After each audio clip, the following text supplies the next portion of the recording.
And you cite international law at us, while you willfully ignore Israel's occupation of Palestine as defined by the United Nations itself. We will never forget your friendship with Mubarak and Assad, your unconditional support of an occupying Israel, the way you used us as mujahideen in Afghanistan only to turn on us once you got what you wanted. You chose your side and we have chosen ours.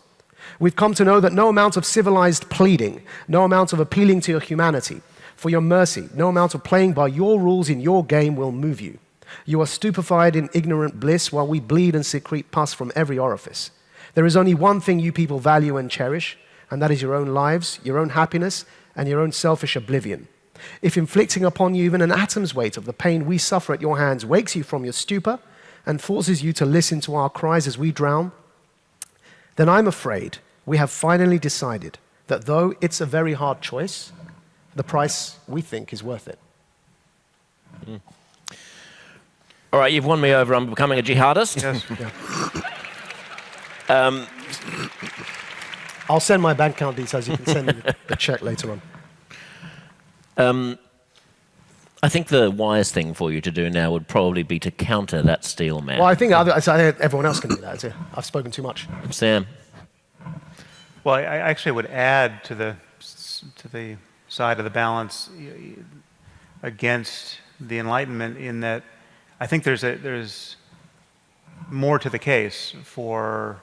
There's more that explains why we find ourselves in this uncanny position of having to defend Enlightenment values and reason and a scientific worldview against creeping theocracy and just naked tribalism, populism, all these eruptions of seemingly archaic and discredited ideas. And it's far simpler than just exporting our chaos to other countries and dropping bombs where we can find no other way to persuade people to just buy our products or whatever it is we intend. It's just that it's hard to live an unambiguously good life. It's hard to live a profound life. It's hard to live a life that you know each day is working. And it's pretty clear that living a good life entails more than just not being wrong about things scientifically. And it entails more than just having reasonably free markets that produce the next smartphone that you desperately want to buy. And so it's on the problem of what it means to live a good life that these kind of ancient worldviews continue to market themselves as the only game in town. I mean, so religions of all kinds, but there's something uniquely captivating about Islam in this regard because it really is the whole package in terms of its egalitarianism, it's the kind of the swiftness with which you can be indoctrinated into it, the fact that if you are kind of on the high testosterone side of things, it offers a militant and James Bondian adventure if you want to go and fight for the one true faith. And so it offers meaning in a way that's really it's just off the shelf kind of meaning that you can get. And what we're struggling for, I think, in a secular context is how you can connect people with meaning and purpose and profundity without lying to them or causing them to lie to themselves about the nature of reality or what we have every reason to believe about it. And that's a challenge that we're trying to meet, I think, in piecemeal ways, but I think we're all to some degree or another suffering the lack of a shelf in the bookstore that has no bullshit on it that does describe a philosophy of life and a way of living that is more than just seeing what's on Netflix every night. Would that be, are you describing the power of myth? Yeah, I was just going to say, somewhere in North America, Jordan Peterson is just waking up, bolt upright in bed, going, "What bullshit? There's not bullshit." Sorry he couldn't be here. It's too damn far. Douglas. Yeah. It's bloody far.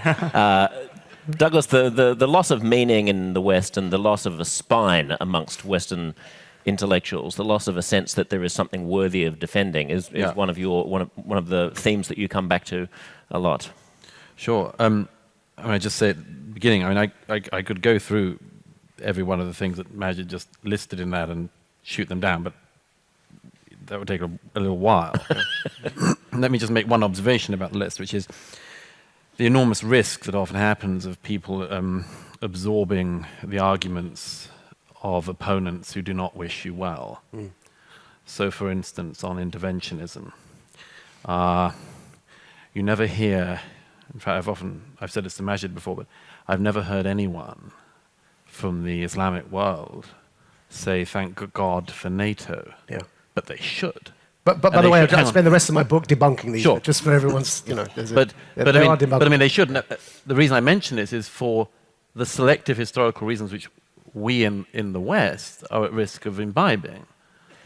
For instance, I say, why does nobody say thank God for NATO? Because if NATO hadn't have intervened in Kosovo, I think it's widely agreed that a severe genocide would have occurred on the continent of Europe, worse than was already happening. NATO intervened. We don't expect thank yous endlessly, but once will be something. And thank you, Douglas. So I have. It's not enough. But this is just worth remembering, because a generation and a lot of people from a generation are at risk of imbibing basically the jihadists' arguments about us. And I just put that out there at the beginning. The second thing I'd just say quickly is, I mean, the fascinating thing now about looking at back, for instance, intervention in Afghanistan, is that, it's one of the great fallacies of history which we're always vulnerable to, which is to think that everyone knew in the past what we know now. And, until the 1980s, the major threat to countries like ours was global communism, the Soviet expansionism. We saw it as a major threat, and anyone who doubts that just has to say that, I mean, if up until, I've often thought of this, until as late as basically the 10th of September 2001, if you said, in the early years of the 21st century, politicians, journalists, public intellectuals and others are going to spend years talking about Islam. Say, what? Why? How come? It's not that interesting. It's not that vital in our societies. It's a bit of our society. It's not overwhelming. If you said, okay, you're going to be discussing Islamic blasphemy laws all across Scandinavia for years. Why? And the jurisprudence of face veils. Yeah, and you're going to be the major debate in the UK in August 2018 is going to be the burqa. How does that happen? I don't see I don't see the way. That is a bit surreal, isn't it? So here's the deep underlying thing, which is that religion's back. And most people in the West don't know how to talk about it or think about it. And I've just got this endless concern about this matter, because I've had this conversation, as I think a lot of other people here have, for years with politicians and others, and they still don't understand the nature of this. And I just give you one example quickly. A little while ago, I was speaking to a TV producer who came over to me at a party somewhere and said, it was at the height of ISIS, and she said, what do ISIS want, Douglas? And I thought, oh, okay.